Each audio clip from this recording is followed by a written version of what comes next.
Convido você a abrir sua Bíblia na segunda carta que Paulo escreve ao jovem Timóteo, capítulo 3. Segunda carta de Paulo a Timóteo, capítulo 3.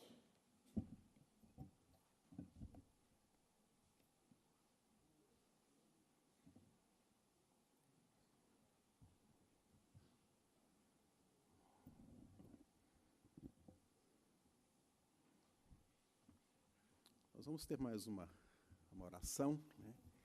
Coloque sua vida diante de Deus, abra o seu coração para que Deus, na sua infinita misericórdia, nos visite e fale conosco nessa manhã.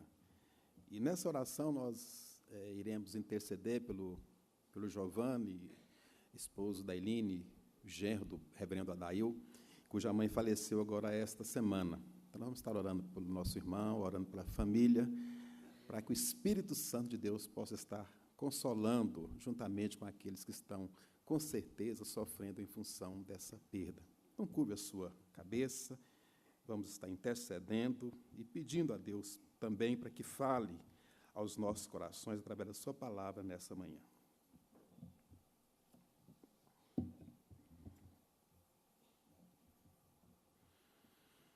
Deus bendito, nós mais uma vez louvamos o teu nome.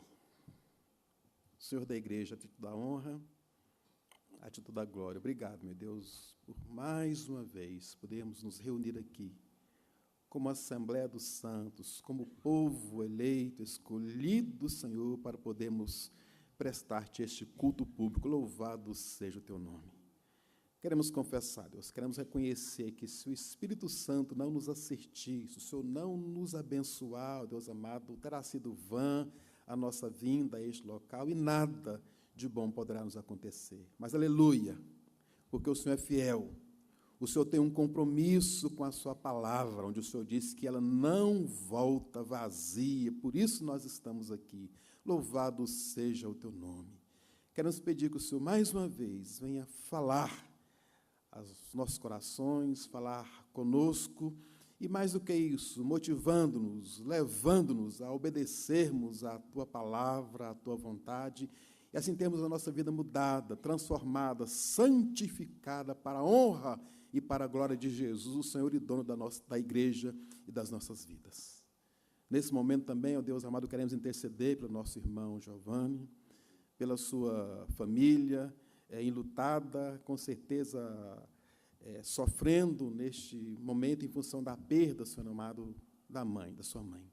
Queremos, em nome de Jesus, pedir que o Deus de toda consolação esteja consolando o coração do Giovanni e todos aqueles que estão sofrendo nesse momento. Somente o Senhor. Sabemos que não há palavras humanas, Deus amado, que possa trazer conforto, mas sabemos que o Senhor, o Deus de todo consolo, o Deus que visita com teu bálsamo de Gileade, pode estar trazendo, ó meu Deus, alento a esses corações. Que o Senhor os abençoe, que o Senhor os console, que o Senhor os guarde, que o Senhor os encha de esperança, cada dia mais e mais, para a honra e para a glória de Jesus. Senhor da igreja, no nome de quem oramos, agradecidos, meu Senhor. Aleluia, amém, amém, glória a Deus. Meus irmãos, segundo o IBGE, no dia 1º de julho do ano passado, a população brasileira ela constava 204.450.649 pessoas ou habitantes. E segundo algumas pesquisas, a população de evangélicos no Brasil hoje varia, né, mas a índices varia de 22% a 25%. Levando em conta que essa estatística do IBGE de 204 milhões foi do ano passado, né, certamente hoje aumentou um pouco mais, então presume-se que a população evangélica no Brasil gira em torno, quem sabe, aí, de uns 50 milhões de habitantes, mais ou menos, aproximadamente, aí, 25% ou um quarto da população brasileira. Então, quando a gente percebe, quando a gente vem analisando aí os índices aí de crescimento, percebe-se, meus irmãos, que o Brasil é um país onde a igreja evangélica ela vem crescendo. Mas o que nós percebemos, meus irmãos, é que é uma igreja que cresce, mas é uma igreja que pouco, influencia muito pouco. Uma igreja que cresce, mas uma igreja que não é transformada radicalmente, nem é objeto de transformação, não tem cumprido o seu papel aí de salgar, de fazer diferença. E é interessante que o Brasil é um país que se vê crescer uma igreja evangélica, e parte dessa igreja, claro, nós não podemos dizer que toda essa igreja, mas um percentual significativo dessa igreja, chamada igreja evangélica, é uma igreja que prega outro evangelho, uma igreja que prega o evangelho sincrético, o evangelho místico, um evangelho, eu diria, semi-pagão. Então, o Brasil é um país que vê a igreja evangélica, é claro que alguns segmentos da igreja, não podemos dizer que é toda a igreja, mas nós vemos um segmento dessa igreja transformando-se no mercado, onde, na verdade, floresce uma igreja, muitas vezes sem doutrina, sem moral, sem compromisso e sem ética. É triste, mas essa é a realidade de um percentual significativo da igreja chamada Igreja Evangélica Brasileira. Mas aí surge a pergunta, por quê? Por que tudo isso? Por que isso ocorre? Por que isso acontece?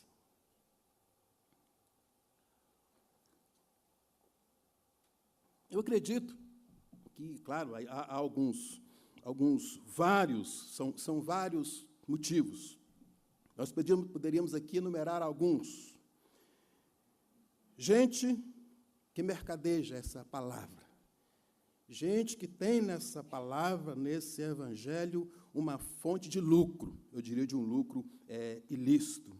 Gente que, infelizmente, tem fome de poder, não do poder do alto, não do poder de Deus, mas gente que assume posições de liderança pelo poder, por uma questão de ostentação, para poder manipular. Infelizmente, essa também é a realidade. Gente, meus queridos, que precisa estar em evidência, gente que precisa se projetar, gente doente. Então, para isso, muitas das vezes, usa aí esse nome de evangélico. Mas eu acredito, meus irmãos, que há um motivo, um motivo principal pelo qual a igreja se encontra nessa situação, ou parte da igreja, conforme eu disse. Eu diria, meus irmãos, que é o fato de nós não conhecermos profundamente a palavra de Deus. E quando eu falo em conhecer a palavra, não é apenas em conhecê-la intelectualmente.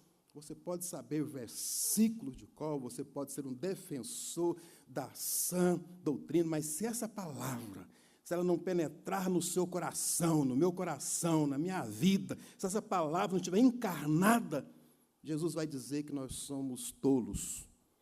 Porque essa palavra, meus irmãos, conforme ele disse, nós precisamos não somente ouvi-la, mas sermos praticantes dessa palavra. Então, para conhecermos, não adianta ela estar apenas na nossa mente, mas precisa descer no nosso coração, na nossa conduta, na nossa postura, nos nossos relacionamentos, no nosso dia a dia. Porque Paulo fala, porque eu não me envergonho do Evangelho, porque o Evangelho é o poder de Deus. É o poder para a salvação, poder para a transformação. O próprio apóstolo Paulo, ele diz isso. Então, meus irmãos, quando Paulo agora escreve a Timóteo, ao jovem Timóteo, ele tem todo o cuidado, toda a preocupação em que esse discípulo mantenha um comportamento firme e constante em relação ao conhecimento e à prática da palavra de Deus. Então, Paulo, ele conclama o jovem Timóteo, consequentemente a mim, consequentemente a você, a termos todo cuidado, todo zelo com a Escritura. Mas a pergunta é por que Paulo levanta essa questão, por que todo esse cuidado, por que todo esse zelo com as Escrituras? No capítulo 3, que você abriu aí, no verso 16, um texto muito conhecido, diz o seguinte: toda a Escritura é inspirada por Deus e útil para o ensino, para a repreensão, para a correção, para a educação na justiça, conforme diz aí o texto bíblico. Quando nós analisamos aqui, meus irmãos, esse texto, nós percebemos aqui que há pelo menos duas verdades fundamentais com relação à Escritura. Primeira, concerne a sua origem, de onde essa palavra provém, de onde ela vem, de onde ela surge. E a segunda, meus irmãos, é o seu propósito. O que essa palavra pretende, né? Qual o seu objetivo? A primeira verdade, é que, conforme o texto diz, é que toda a Escritura ela é inspirada por Deus. Ou seja, ela é soprada por Deus, ela é inspirada. E Paulo diz, essa Escritura inspirada, ela é útil. E Paulo está afirmando aqui, meus irmãos, duas verdades, não somente uma, ou seja, essa palavra ela é útil, essa palavra ela é inspirada, conforme o texto aqui nos diz. Então, meus irmãos, a Escritura é inspirada por Deus, conforme aqui o próprio texto diz. E interessante que nós temos aqui em nossas mãos um livro cujo autor é nada mais, nada menos do que o Criador do universo, o Deus Todo-Poderoso, que não somente criou todas as coisas, mas que sustenta todas as coisas. Então, nós temos um privilégio, nós temos um livro tremendo aqui nas nossas mãos. Então, é impossível nós pensarmos aqui na Terra de uma obra mais completa, mais perfeita do que essa, que é a palavra de Deus, essa palavra que Ele coloca em nossas mãos. Então, o texto está dizendo que essa palavra, ela é inspirada, é como que ela é soprada por Deus, ou seja, essa palavra, ela se originou na mente de Deus e ela é comunicada pela boca de Deus, é o que diz aqui o texto. Ou seja, essa palavra de Deus, foi Deus quem falou, como os profetas, né, diziam, ou dizem lá no Antigo Testamento, a boca do Senhor o disse. Essa palavra que eles traziam não era uma palavra deles, mas uma palavra revelada que vinha diretamente dos céus. Uma palavra que se origina em Deus, se origina no Senhor. Então, meus irmãos, Paulo, a segunda verdade é essa, ele fala sobre o propósito dessa palavra, ele explica o propósito dessa Escritura. Essa palavra, essa Escritura, ela é útil. Ela é útil aqui ao ensino. E é isso que decorre, meus irmãos, precisamente do fato dessa palavra ter sido inspirada por Deus, exatamente por isso. E Paulo, para explicar melhor isso aqui, ele utiliza duas expressões. A primeira encontra-se no versículo 15, e que desde a infância sabe as sagradas letras que podem tornar-te sábio para a salvação em Cristo Jesus. Ou seja, essas letras, essa palavra, elas têm a pretensão, o poder para tornar vocês sábios aí em relação à salvação. Ou seja, a Bíblia é essencialmente um manual que trata, que versa, que fala sobre a salvação. O seu propósito mais alto, meus irmãos, não é ensinar fatos da ciência. Por exemplo, a Bíblia não está preocupada em falar sobre a natureza das rochas na Lua. A Bíblia não está preocupada com isso. Isso o homem pode descobrir pela sua própria investigação natural. A ciência pode fazer isso, mas a Bíblia está preocupada em nos ensinar sobre a salvação. Essa é a pretensão de Deus. Então, quando você com a Bíblia, você vai ver que esse manual vai explicar, vai falar, vai nos orientar exatamente sobre a salvação. Quando você começa lá no livro das origens, lá no livro de Gênesis, você vai perceber lá que vai falar da criação de um homem, de uma mulher, que foram criados à imagem e semelhança de Deus. Quando você continua, você vai ver essa palavra falando sobre a queda, né? Sobre o pecado, através da desobediência, você vai ver ela falar sobre o juízo, mas você vai ver também essa palavra falar a respeito do tremendo amor, do permanente amor de Deus, a despeito da nossa rebelião. Você vai ver que essa palavra vai falar do eterno pacto de Deus para salvar o homem através da graça. Deus elege, Deus escolhe um seu povo através da graça para poder salvar a esse povo. E você percebe isso tudo na Bíblia, nesse manual, aqui nas Escrituras, que vai falar também da vinda de um Salvador. Vai contar a história de Jesus, que morreu para levar o pecado do homem. Vai falar da ressurreição de Jesus de Nazaré, de entre os mortos. Vai falar sobre a exaltação de Jesus e vai falar também sobre o envio do Espírito Santo. fala do resgate do homem. Claro que fala da culpa, fala da alienação, mas fala do resgate, fala da esperança. Tudo isso está escrito, registrado nas Escrituras.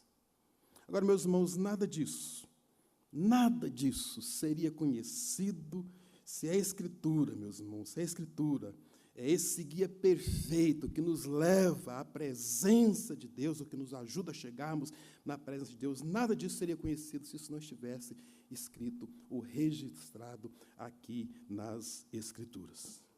Então, meus irmãos, mais precisamente, a Bíblia, conforme o texto diz e outros textos, ela nos instrui com relação à salvação por meio de Jesus. A Bíblia ela é essencialmente cristocêntrica. Quando você olha lá, a partir do Antigo Testamento, desde lá do Gênesis, do proto-evangelho, que já aponta para o Jesus que viria, quando você vê figuras como Melquisedeque, que é uma figura de Jesus, Moisés, o homem mais manso da terra, que aponta também para Jesus, e tantos personagens do Antigo Testamento que apontam para Jesus.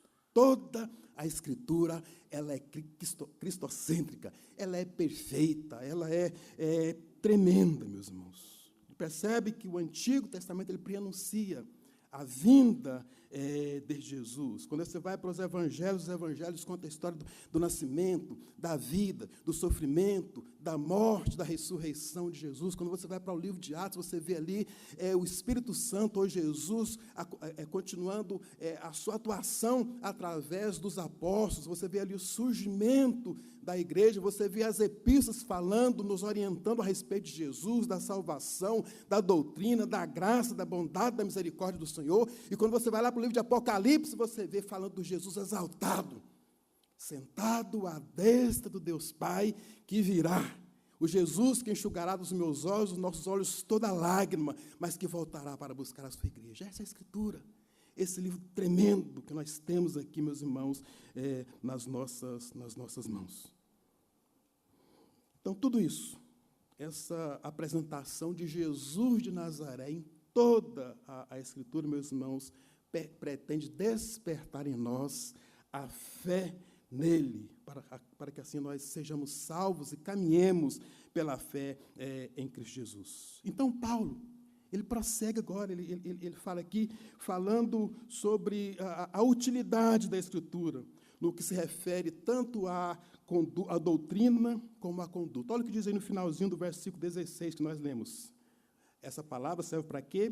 Para educação na justiça, verso 17, a fim de quê? De que todo homem de Deus seja perfeito e perfeitamente habilitado para toda boa obra, conforme diz aqui o texto bíblico.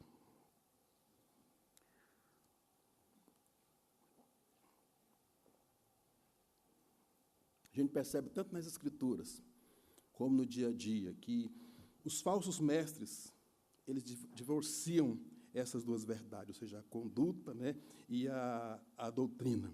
J.B. Phillips, em seu livro Cartas às Igrejas Novas, ele deixa isso bem claro, esse texto aqui que Paulo registra aqui. A Escritura é útil para ensinar a fé e corrigir o erro.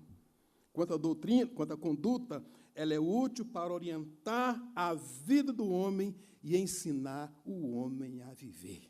Nós temos um excelente manual que nos orienta no dia a dia, nos ensina a viver. Por exemplo, você vê aqui na Bíblia que ela orienta como deveria ser a relação entre os servos e o seu senhor.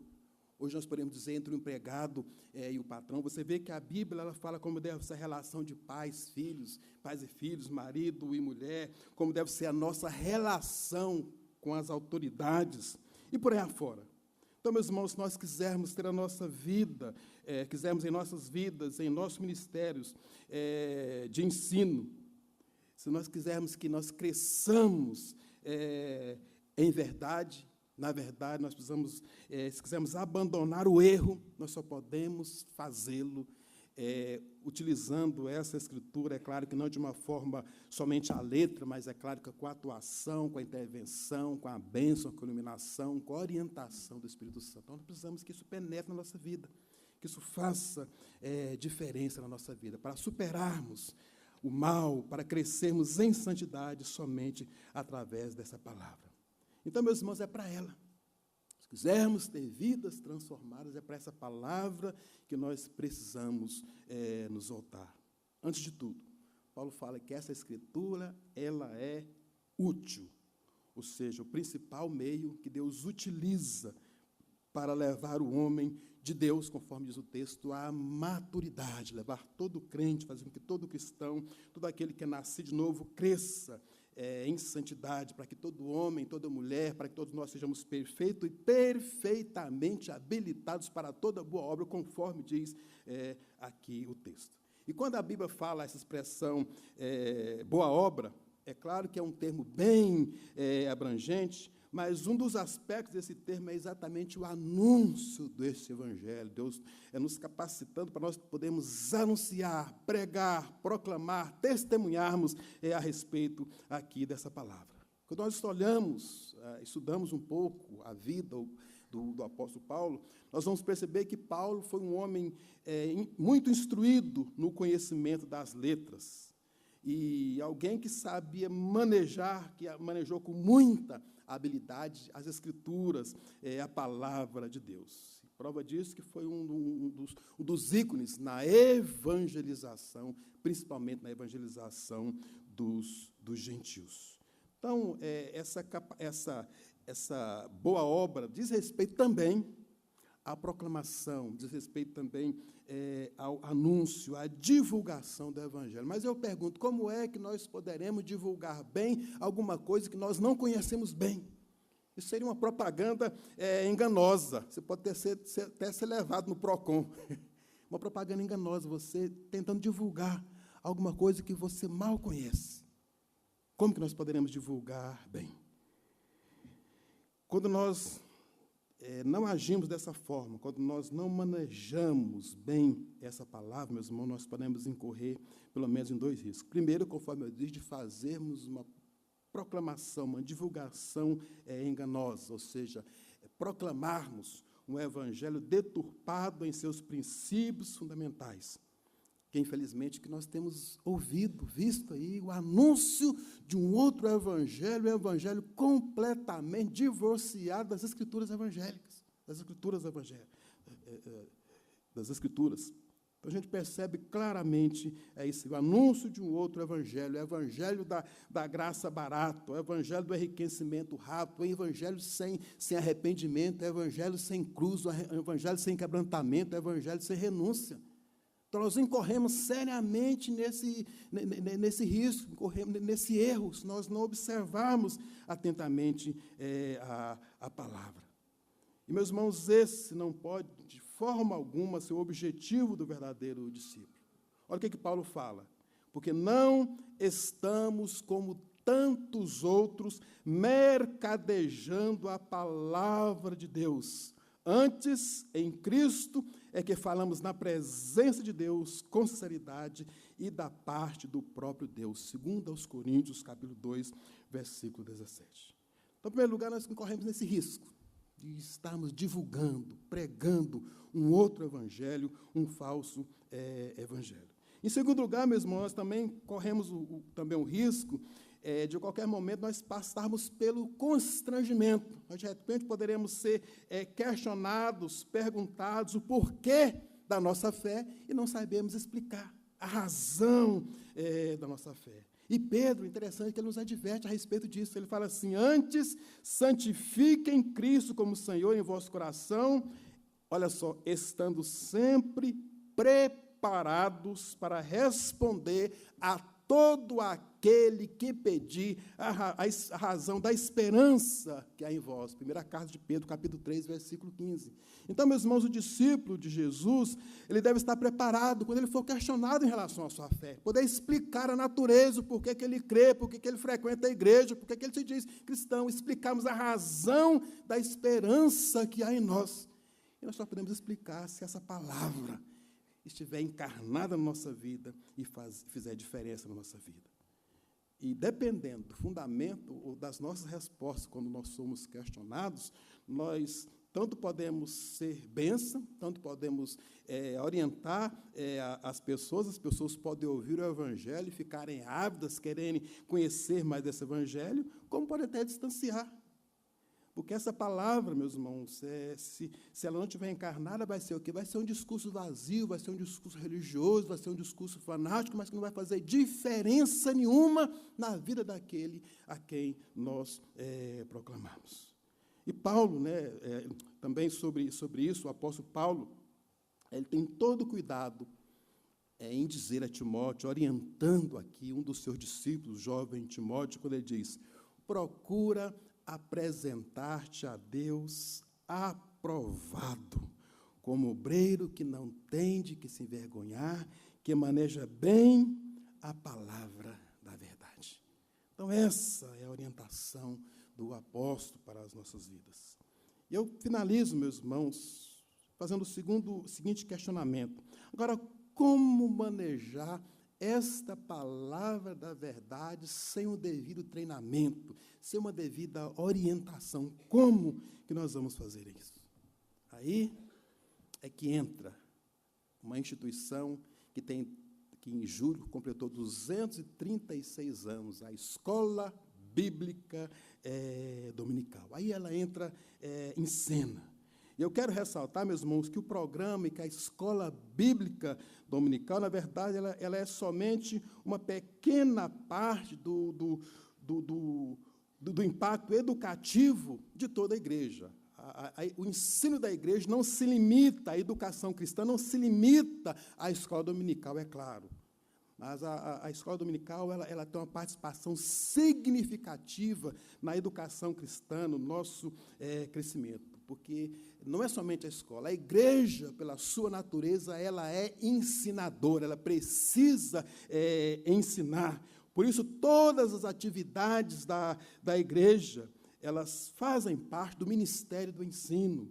A pregação, os pequenos grupos, os ministérios, os relacionamentos formais, os relacionamentos informais, tudo na igreja deve convergir para o nosso crescimento, para a educação cristã. Mas a escola bíblica dominical, ela tem um papel essencial, um papel fundamental na nossa educação, no nosso crescimento, para que nós possamos, então, manejar bem essa palavra da verdade.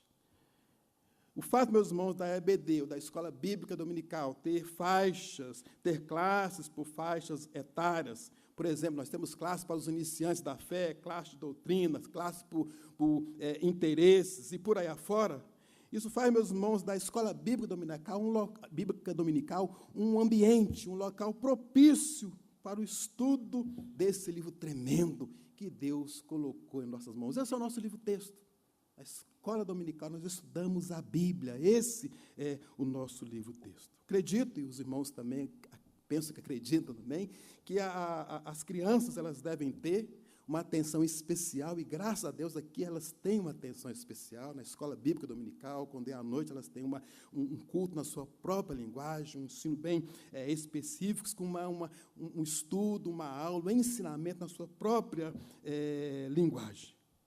Então, meus irmãos, essa escola, que no dia 20 de julho completou 236 anos, acredito eu que essa escola dominical, que foi criada, originada na mente de Deus, não somente criada, mas sustentada por Deus, ela quer e precisa continuar fazendo diferença aqui na Igreja Presbiteriana de Brasília, especialmente na sua vida, na vida dos seus filhos, na vida dos seus familiares, na vida dos seus amigos. Não somente aqui. É claro, essa escola dominical, ela quer continuar fazendo diferença em toda a igreja de Jesus, em todo o corpo de Jesus. Então, nessa manhã, a minha palavra, o meu desafio para nós, nessa manhã, é para que você, para que nós nos envolvamos com a escola bíblica dominical, divulgando essa escola, participando, sendo assíduo, divulgando, trazendo pessoas, sejam apaixonados por essa escola dominical, pela escola bíblica, e com certeza valerá a pena, você terá a sua vida transformada e será também instrumento de transformação para muita gente. Então, nós estamos abrindo aqui a nossa escola dominical, né? Hoje nós teremos aqui as divisões das salas, escolha aí uma classe, se comprometa, ore, participe, que depois, no final do ano, você vai me falar, dizer a diferença que isso fez na sua vida. Então, que Deus nos ajude que sejamos envolvidos por essa escola, nessa escola, porque assim Deus haverá de nos abençoar e abençoar a muitos através de nós. Curva sua cabeça, vamos ter mais uma palavra de oração. Senhor, obrigado. Obrigado por essa igreja. Obrigado, Senhor amado, pelo ensino que essa igreja, Senhor amado, tem procurado proclamar, tem procurado levar às pessoas, levar a nós. Muito obrigado, Senhor. Queremos agradecer ao Senhor, especialmente para a escola dominical, por essa mobilização que nós temos aqui todos os domingos, oh meu Deus amado, pela manhã, com o objetivo de engrandecer o Teu nome, com o objetivo de que o Teu povo cresça, amadureça, saiba manejar bem essa Escritura que é útil para o ensino, para a repreensão, para a transformação, para a santificação. Dá com que nos envolvamos mesmo, meu Deus amado, com o ensino, com o aprendizado, com os corações abertos, que tenhamos um semestre abençoado, onde haja crescimento, onde haja santificação, onde haja conversão, onde haja mudança, ó meu Deus, para o louvor da Tua glória. Abençoa a equipe de ensino, esses irmãos e irmãs que têm trabalhado, não têm medido, Senhor amado, esforços para glorificar o Teu nome e assim proclamar as Tuas verdades através da Escola Bíblica Dominical. Nós louvamos o Teu nome. Ajuda-nos a sermos um povo que influencia, um povo que proclama o verdadeiro evangelho, um povo que faça diferença, um povo que salgue, que alumie, ó meu Jesus, para o louvor da Tua glória.